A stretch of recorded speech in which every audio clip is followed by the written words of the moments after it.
Tiger জিন্দা হে ছবিৰ দৰে সলমান খানৰ পত্নী যদি ISI এজেণ্ট তেন্তে গৌৰৱ গগৈও ৰাও এজেণ্ট।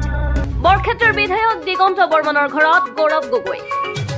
টাইগাৰ জিন্দা হে ছবিৰ দৰে সলমান খানৰ পত্নী যদি ISI এজেণ্ট তেন্তে গৌৰৱ গগৈও ৰাও এজেণ্ট। বিজেপিয়ে অভিযোগ কৰা সাংসদ গৌৰৱ গগৈৰ পত্নীৰ পাকিস্তানৰ লগত সুসম্পৰ্ক থকা বুলি অভিযোগৰ প্ৰত্যুত্তৰ দি কয় যে টাইগাৰ জিন্দা হে ছবিৰ দৰে সলমান খানৰ পত্নী যদি ISI এজেণ্ট তেন্তে গৌৰৱ গগৈও ৰাও এজেণ্ট। 2024 কংগ্ৰেছে অকলে নিৰ্বাচন খেলিব নে বিৰোধী একলগ হৈ নিৰ্বাচন খেলাৰ সন্দৰ্ভত কৰা প্ৰশ্নৰ উত্তৰত গৌৰৱ গগৈয়ে পঞ্চায়ত আৰু 26 বিধানসভা সমষ্টিৰ নিৰ্বাচনত মিত্ৰতাৰ ফালেহে যাব বিচাৰে বুলি জনায়। নলবাৰীৰ কাপলাবৰীত বৰক্ষেত্ৰী বিধানসভা সমষ্টিৰ বিধায়ক দিগন্ত বৰ্মনৰ বাসগৃহত উপস্থিত হৈ এনেদৰে মন্তব্য কৰে সাংসদ গৌৰৱ গগৈয়ে। মতানৈক্য হৈ আছে, অখিল গগৈ বিভিন্ন ধৰণে প্ৰশ্ন উত্থাপন কৰি আছে, পুনৰ মিত্ৰতা লাগে, এই সম্পৰ্কে আপুনি কি কয়? চাওক, মানে দিশাটো ঠিকেই আছে।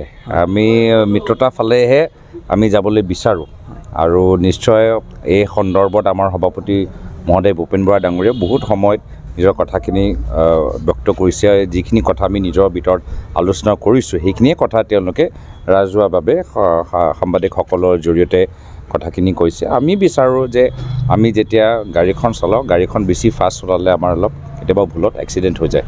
গাড়ীখন আমি 60 স্পীডত লৈ যাবলৈ বিচাৰোঁ। সকলোৱে ইয়াত বহক, সকলোৱে কমফৰ্টেবল ফিল কৰক আৰু সেইকাৰণে মই ভাবোঁ যে ধাৰাবাহিক পৰ্যায় আমি আলোচনাখিনি আগুৱাই লৈ যামগৈ। যে ছ'চিয়েল মিডিয়াত এটা বিষয়ে মানে প্ৰতিক্ৰিয়া হৈ আছে যে আপোনাৰ পত্নী ISIৰ লগত জড়িত, এটা ISIৰ লগত জড়িত ইছলামাবাদত তেওঁ কাম কৰি আছে, এই সম্পৰ্কে আপুনি কি কয়?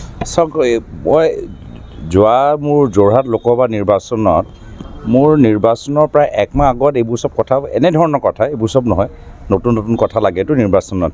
সেই সময়ত বেলেগ বেলেগ ধৰণৰ কথাবোৰ ওলাইছে যে বিদেশৰ ছোৱালী কিয় বিয়া কৰিলে, অসমৰ ছোৱালী নাপালে নেকি, খুৰাৰ লগত কিবা ভাল আছে নে কিবা বেয়া আছে নে, এনেকুৱা বহুত কথাখিনি চব অপপ্ৰচাৰ।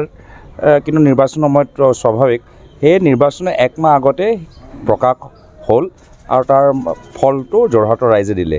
এইবাৰ দেখিছোঁ বিজেপি দলৰ ভিতৰত নতুন ভয়, নিৰ্বাচন অহা বিধানসভা নিৰ্বাচন 1 বছৰ পিছত আছে, এতিয়াৰ পৰাই অপপ্ৰচাৰ আৰম্ভ কৰিলে।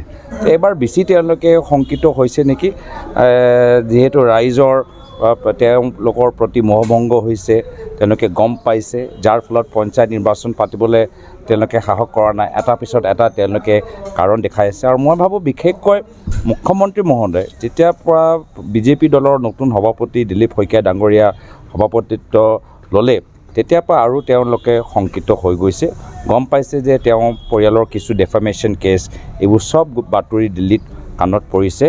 যিদৰে তেওঁ নিজে বেকডোৰ যোগেদি মুখ্যমন্ত্ৰী হ'ল, কোনদিনা বিজেপি নেতৃত্বত তেওঁক আঁতৰাই বেকডোৰৰ পৰা দিলীপ শইকীয়াক মুখ্যমন্ত্ৰী বনাই দিয়ে, সেয়া লৈ তেওঁলোকেও অলপ শংকিত হয়। বহুত তেওঁলোকৰ কাম কাজবোৰ, খোজ কাবাজবোৰ আমি চাই আমি অনুমান পাইছোঁ। যে আপুনি নিজে কি, আপোনাৰ যিহেতু পত্নী অভিযোগ আহিছে ISIৰ লগত ইছলামাবাদত কাম কৰে, আপোনাৰ পোনপটীয়াভাৱে আমি জানিব বিচাৰিছোঁ। না, মই সেইটোৱে কৈছোঁ, কোনোবা দিনতো কোনোবাই সুধিলে মই কৈছোঁ তেওঁ যদি ISI এজেণ্ট, সলমান খানৰ চিনেমা এটা আছে টাইগাৰ জিন্দায়ে, ময়ো মানে ৰ এজেণ্ট তেতিয়া, তো যদি তেওঁ আছে ময়ো ৰ এজেণ্ট।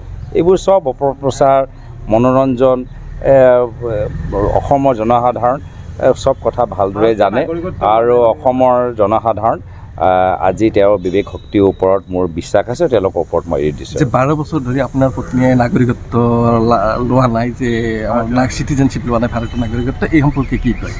মই কৈছোঁ যে মুখ্যমন্ত্ৰী অলপ টেনশ্যনত আছে, যাৰ ফলত তেওঁৰ মানে পৰিয়ালৰ কিছু ডেফামেশ্যন কেছবোৰ, এতিয়া কলিয়াবৰ তিনিআলিৰ সন্মুখতো হাইৱে কেছবোৰ, এইবোৰ চব মানে দিল্লীত কাণত পৰি আছে। সেই দিল্লীৰ মানে নিজৰ বিজেপি দলৰ নেতৃত্বক ভাল পোৱাবলৈ কাৰণে এই কিছুমান ধৰণৰ মন্তব্য প্ৰকাশ কৰি আছোঁ। মোৰ ফালৰ পৰা তেওঁৰ প্ৰতি শুভেচ্ছা থাকিল। দিল্লী বিধানসভা নিৰ্বাচন আপোনাৰ সচনে পৰা আছে, তাৰপিছত অসমত কিদৰে মানে আগন্তুক মানে বিধানসভাৰ পঞ্চায়ত না, দিল্লী নিৰ্বাচনত সেইটোৱে প্ৰমাণ কৰে যে কেজৰিৱাল ডাঙৰীয়া মাত্ৰ প্ৰচাৰৰ ওপৰত নিৰ্ভৰ, আৰু প্ৰচাৰ কৰিলে কাম নকৰিলে ৰাইজে আশীৰ্বাদ নিদিয়ে। মই ভাবোঁ দিল্লীত কেজৰিৱাল ডাঙৰীয়াৰ যিখিনি মানে শেষত গৈ যি ফলাফল হ'ল, অসমৰ ভিতৰত একে ফলাফল মুখ্যমন্ত্ৰী হিমন্ত বিশ্ব শৰ্মা ডাঙৰীয়া হ'বলৈ গৈছে। গোটেই প্ৰচাৰ, মাত্ৰ প্ৰচাৰ, আৰু মোৰ ক্ষেত্ৰত অলপ অপপ্ৰচাৰ। প্ৰচাৰ আৰু অপপ্ৰচাৰ লৈ আপোনালোকে ৰাইজৰ আশীৰ্বাদ আগন্তুক দিনত গ্ৰহণ কৰিব নোৱাৰিব। Thank you. ধন্যবাদ। নলবাৰীৰ পৰা চম্পক বৈশ্যৰ ৰিপৰ্ট, আছাম লোকেল নিউজ।